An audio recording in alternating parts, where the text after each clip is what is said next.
जिसके बारे में आज बात करने के लिए यहाँ पे हम इकट्ठे हुए हैं सारे, रोहिंग्याज और बांग्लादेशी जिनको जम्मू कश्मीर में, खासकर जम्मू ज़िला में बसाया गया, और अब ये सामने तथ्य आ रहे हैं कि रोहिंग्याज को बसाने के लिए कुछ एनजीओज काम करती रही, जिनको धन कहाँ से मिलता रहा उसके बारे में एक संशय बना हुआ है कि क्या उनको धन जो है वो भारत के बीच में मिला या भारत के बाहर से भी आ रहा है। कुछ कार्रवाई तो हुई है, लेकिन भारतीय जनता पार्टी को लगता है कि ये पूरी एक कॉन्स्पिरेसी के तहत रोहिंग्याज को और बांग्लादेशीज को जम्मू में, जहाँ से इंटरनेशनल बॉर्डर जो है थोड़ी ही दूर है, वहाँ पे बसाया गया। तो इसके बारे में एक विस्तृत इन्वेस्टिगेशन होने की ज़रूरत है। कौन से लोग थे जिन्होंने रोहिंग्याज को लाके जम्मू में बसाया था? कौन से लोग थे जिन्होंने काम किया कि रोहिंग्याज यहाँ पे आके सरकारी जगहों के ऊपर घर बना सकें? उनके घरों को बिजली के कनेक्शन, पानी के कनेक्शन दिए गए, आधार कार्ड दिए गए, यहाँ तक कि उन रोहिंग्याज ने वोट भी डाले लोकल इलेक्शंस में। ये भी तथ्य सामने आए। ये वही लोग हैं जो 370 की वकालत करते रहे, जो ये कहते रहे हैं कि भारतवासी जम्मू कश्मीर में नहीं बसेंगे। जो जम्मू कश्मीर भारत का ही हिस्सा है, भारतवासी भारत के हिस्से में नहीं बस सकते, लेकिन भारत के बाहर के रहने वाले जो इलीगल इमिग्रेंट्स हैं, जिनसे देश की सुरक्षा को भी एक बड़ा चैलेंज है, खतरा है, उनको बसाने के लिए इन लोगों ने एक राजनीतिक साजिश के तहत काम किया और इन लोगों को लाके अपने वोट बनाने के चक्कर में यहाँ पे बसाया। Bharatiya Janata party LG administration से ये रिक्वेस्ट करेगी, क्योंकि होम जो है वो एलजी एडमिनिस्ट्रेशन के पास है, एलजी साहब के पास है। हम ये रिक्वेस्ट करेंगे कि इसमें सीबीआई एक एफआईआर लिखे और उन सर्कमस्टांसेस के बारे में, उस घटना चक्र के बारे में एक व्यापक तौर के ऊपर इन्वेस्टिगेशन हो, जिसमें ये तथ्य सामने आए कि कौन से लोग थे जो रोहिंग्याज को यहाँ पे लाके बसाने में रिस्पॉन्सिबल हैं।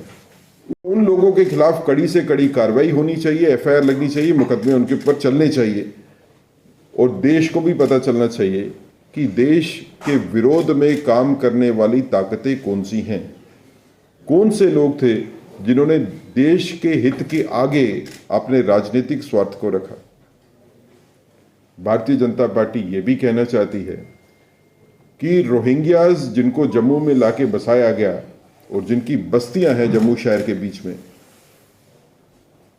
इनको जम्मू से बाहर खदेड़ना चाहिए, बल्कि इनको डिपोर्ट करना चाहिए ताकि अपने अपने देश में वापस जा सके।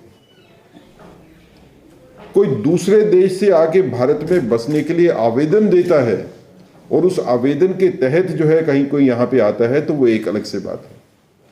लेकिन चोरी छिपे भारत की धरती के ऊपर आके बसना, और फिर आप अगर पिछले कुछ तथ्यों को देखें तो इन लोगों की इन्वॉल्वमेंट जो है वो यहाँ पे लोकल क्राइम्स में भी है, ड्रग्स में भी इनकी इन्वॉल्वमेंट है, और इनके बारे में ये भी है कि इनकी इन्वॉल्वमेंट जो है वो क्रॉस बॉर्डर टेररिज्म में भी इनकी इन्वॉल्वमेंट रही है। लेकिन किसी ना किसी तरीके से ये सब ठंडे बस्ते में डाला जाता रहा है। रोहिंग्यास को लाना यहाँ पे जम्मू कश्मीर में तकरीबन उसी वक्त शुरू हुआ जब यहाँ पे मिलिटेंसी की शुरुआत हुई 90s के शुरू में। तो एक इतनी बड़ी जो साजिश है, इसको बेनकाब करने के लिए सीबीआई की इन्वेस्टिगेशन की ज़रूरत है, और उन सभी ताकतों को सामने लाने के लिए और उनकी प्रोसिक्यूशन करने के लिए भारतीय जनता पार्टी कटिबद्ध है। हम ये दरख्वास्त करते हैं एलजी साहब से भी कि इन तथ्यों का संज्ञान लेते हुए इस पे कड़ी से कड़ी कार्रवाई होनी चाहिए, और जो ताकतें रोहिंग्याज को सपोर्ट करती हैं, ये इलीगल इमिग्रेंट रोहिंग्याज भी होंगे और उसमें कुछ बांग्लादेशीज भी हैं, जो इनको सपोर्ट करती हैं सिर्फ धर्म के नाम के ऊपर, कि वो एक धर्म विशेष से संबंध रखते हैं, भारतीय जनता पार्टी समझती है कि ऐसी ताकतें राष्ट्र विरोधी ताकतें। ये पूछना चाहता हूं जावेद साहब से भी और एनसी गवर्नमेंट से भी कि क्या आप कानून के हिसाब से चलेंगे या कानून आपके लिए मैटर नहीं करता है? जम्मू कश्मीर में कानून है, उस कानून के तहत अगर आपने पानी का कनेक्शन लेना है, बिजली का कनेक्शन लेना है, तो आपको डोमिसाइल सर्टिफिकेट की जरूरत है। आपको लीगल पोजीशन तो बताना है ना कि आपके पास जगह का लीगल पोजीशन है। आप लीगल पोजीशन किसी के पास नहीं है, आप उसको कैसे पानी का कनेक्शन, कैसे बिजली का कनेक्शन देते हो? और ह्यूमैनिटेरियन ग्राउंड के बीच में अगर आप बात करते हो तो यूनाइटेड नेशन चार्टर है, उस चार्टर के हिसाब से डिसाइड होता है कि किसको लीगल एसाइलम मिला है। ये सर इलीगल इमिग्रेंट्स हैं। इलीगल इमिग्रेंट्स को कोई जस्टिफिकेशन नहीं है गवर्नमेंट की साइड से बिजली के कनेक्शन, पानी के कनेक्शन देने की। इनको अपनी धरती से बाहर निकालना जो है अपनी सुरक्षा के लिए भी जरूरी है। आपके अपने कामकाज, एक तरफ से आप कहते हो कि आपके यूथ को नौकरी नहीं है, काम नहीं है, दूसरी तरह से जो आपके यूथ काम करने की जो ताकत है उनकी ये रोहिंग्याज और बांग्लादेशीज में बांटना चाहते हो। सिर्फ अगर मैं ये पूछना चाहता हूं कि अगर ये रोहिंग्याज और बांग्लादेशी जो है ये किसी और धर्म से होते तो क्या जावेद राणा साहब का यही व्यू होता? ये बिल्कुल नहीं होता। ये राजनीतिक साजिश के तहत जो है ये इस तरह की स्टेटमेंट दी जाती है और इस तरह की प्रोटेक्शन दी जाती है।